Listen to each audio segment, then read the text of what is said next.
Oh, there we go. Well, hey, Buckaroos, how the heck are you? So I'm finishing up I'm trying to get through it, man. Didn't realize how much I still had left. I've been trying to get rid of some stuff, trying to purge that beer fridge. I've got stuff in there that I picked up back on vacation 3.5 months ago. It's got to go, man. Anyway, I got the Sam Adams Winter Lager. I haven't had this one quite that long, but I feel like I gotta get through it, man. 5.6%. Festive and smooth. Lager brewed with clementine infused, orange peel, cinnamon, and ginger. There you go. Anyways, yeah, I didn't hate this beer. I kind of liked it all right.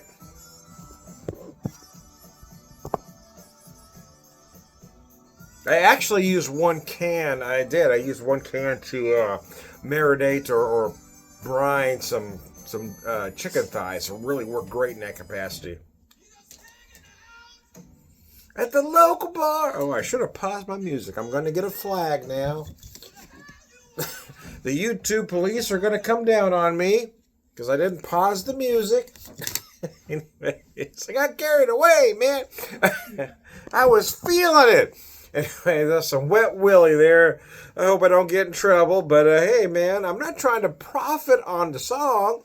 Maybe I'm just trying to show some folks that might not know who Wet Willie is some Wet Willie. Anyway, I digress. See, that's the issue with capitalism, is everybody thinks you're trying to capitalize on something when you're just trying to spread the goodwill.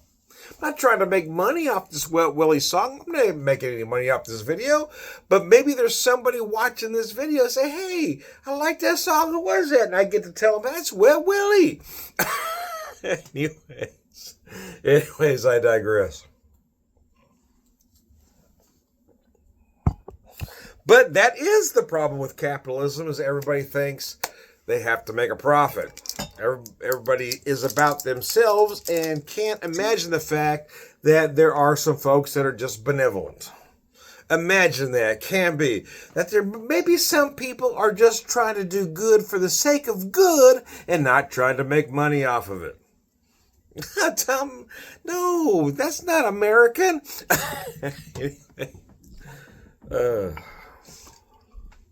So, Elijah Craig, a friend of mine, bought me this bottle for Christmas. So I want to share this with you.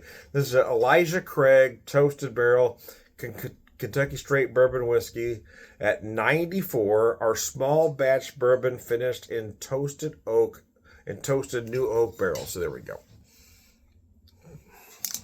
So I'm going to have just a little bit of that with you while I work through my Sam Adams. Work through it, Tom. Work through your issues, Tom. Anyway, I digress. We're just hanging out at your local bar, and you're wondering who the hell you are. Well, Willie, look up some Wet Willie, man. You're gonna like it. Anyways, I digress.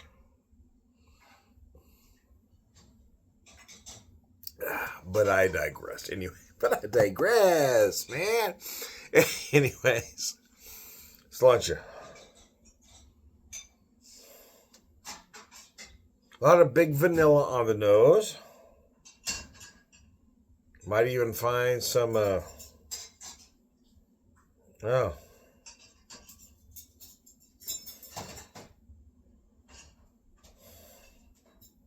some big caramel notes. A lot of vanilla happening. Almost like a sweet cream vanilla. So it's a little sweet there on the nose.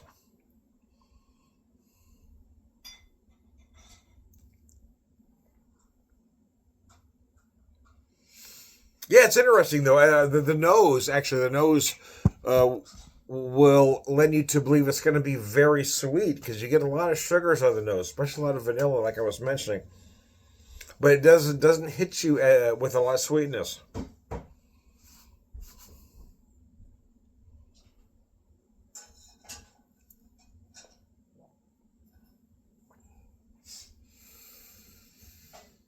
I'm going to say a lot of caramel. There's a lot of caramel, a very light caramel, not light in flavor, but light in color, because it's just a very, very slight touch of sugar, of burnt sugar. Very mellow caramel, very light caramel note. A lot of big oak. You feel like that toasted oak, as they mentioned in the finish. A lot of big oak there. Spice is light.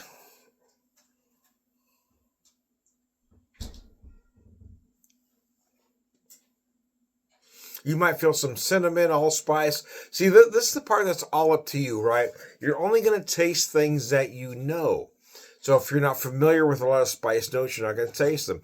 A lot of bourbons will impart a lot of dark fruit notes or fruit notes in particular. But if you don't know those things, you're not going to taste them, right? I might perceive something as raisin, while somebody else might perceive it as fig or date.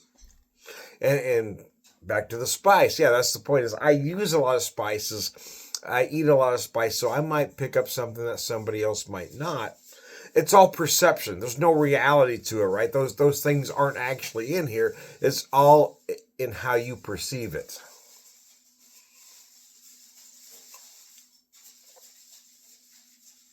So for me, I get some cinnamon, some allspice, but the cinnamon isn't as big as you'd expect it to be. For me, I'm picking up more allspice and cinnamon, but also picking up some cloves, some ginger.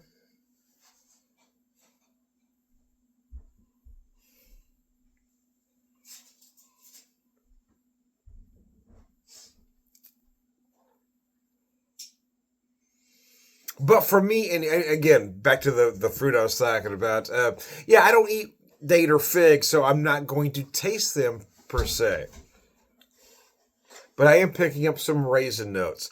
Again, a lot of it's all about perception. That's why I don't like to tell folks they're wrong. You got a lot of so-called experts that'll tell you have to taste this, that, or that. This is all you're going to get in there. This is what you're going to get, just like this. But if you don't taste those things, if you don't eat those things, your mind isn't going to. If you've never tasted a date in your life, your mind isn't going to perceive that flavor as date, because dates aren't actually in there.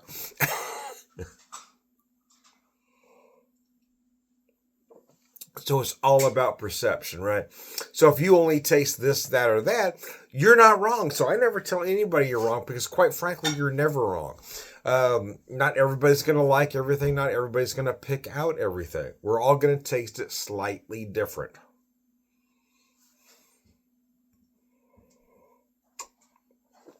And this is where I tend to butt heads with so-called whiskey experts because of that.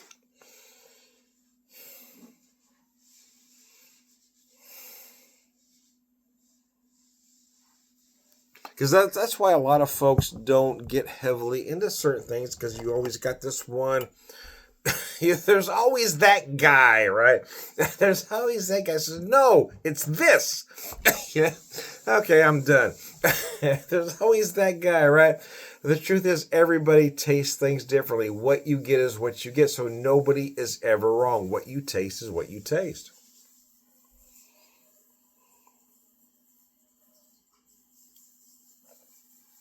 There's undoubtedly folks out there that are going to pick out a lot of flavors and aromas in here that I don't have the ability to get. Because you're not going to feel aromas or flavors of things you don't know. So from my experiences, I'm telling you what I'm getting out of here. And that's all any of us do. We're giving you our experiences. But I feel that most whiskey guys will not be that honest with you.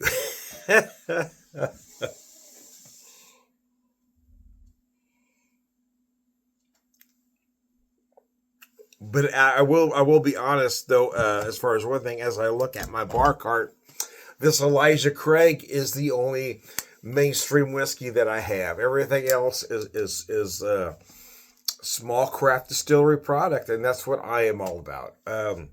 I like the stuff that everybody else likes. I mean, I'm not going to mention the names, but we all know those names, right? And I've had them. But now my mission is just to buy as much small craft distillery product is possible from what my meager working man's budget can afford, right? I bought a lot of stuff on vacation because that was my vacation money. And now I'm running low on stuff again. But that's my own fault till I save up for my next vacation. I don't have anything against the big distilleries. I don't hate anybody. But I wish more would give love to the small distilleries that are out there doing some amazing products. I hit a lot of good distillers last year in Kentucky, Indiana, and Ohio. I found a lot in that area. I actually only hit one in Kentucky because that was my way home, and I hope to find more next year. But yeah, I mean, I wish the so-called whiskey guys, the guys that want to propagate whiskey, would focus more on the small distilleries rather than the names you know. And the reason they don't is, well, because they're trying to make money.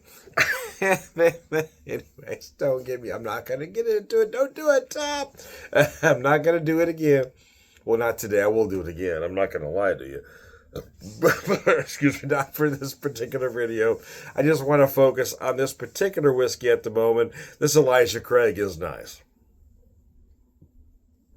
And it was a very good friend that gave this to me.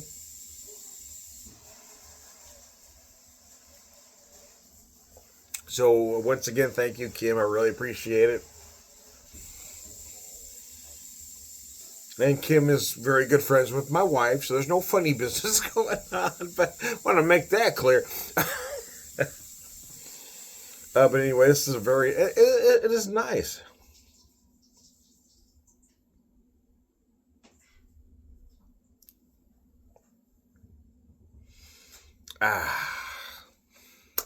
Anyways, let me pick up my beer again.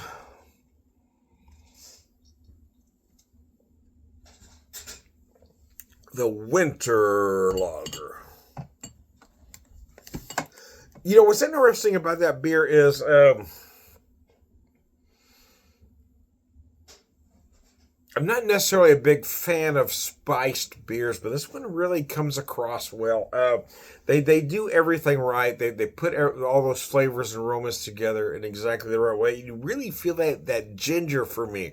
For me, the way that ginger hits is absolutely beautiful. So anyways, anyway, I digress.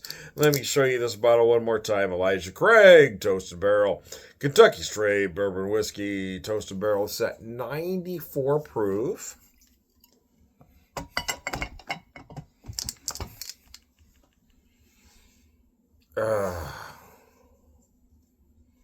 Getting back to what? No, I'm kidding. Sludge.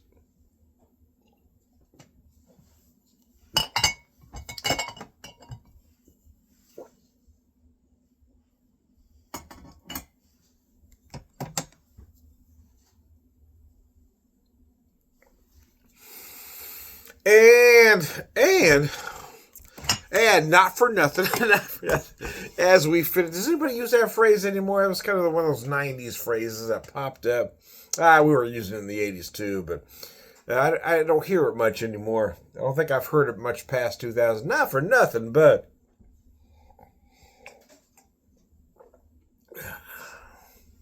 not sure many people know what it means. Not for nothing. I've always liked the phrase, though. It's one of those, well, you know, and because, not for nothing, but,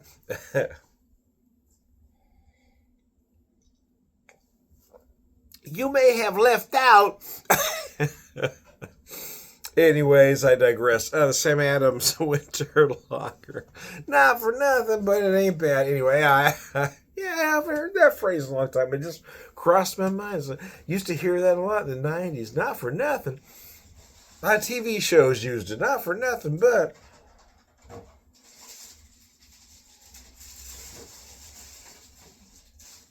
You may have missed.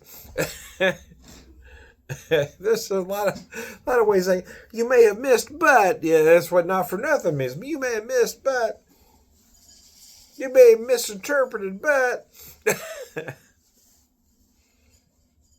I may not know what I'm talking about, but not for nothing. But anyways, anyway, I digress. Yeah, I know.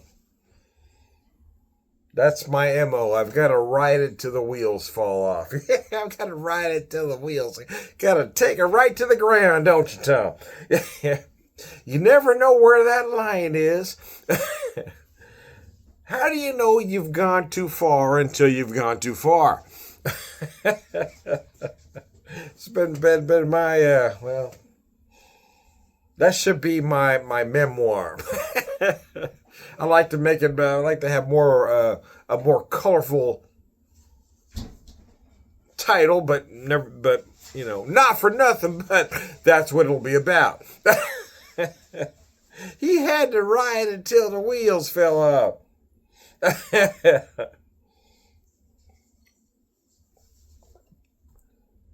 That bridge needed to be blown up. Anyway, I digress. I'm Tom the Beer Whisperer, beer evangelist, prolific beer drinker, purveyor of wisdom, and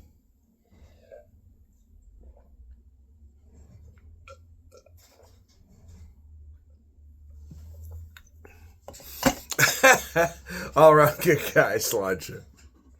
Not for nothing.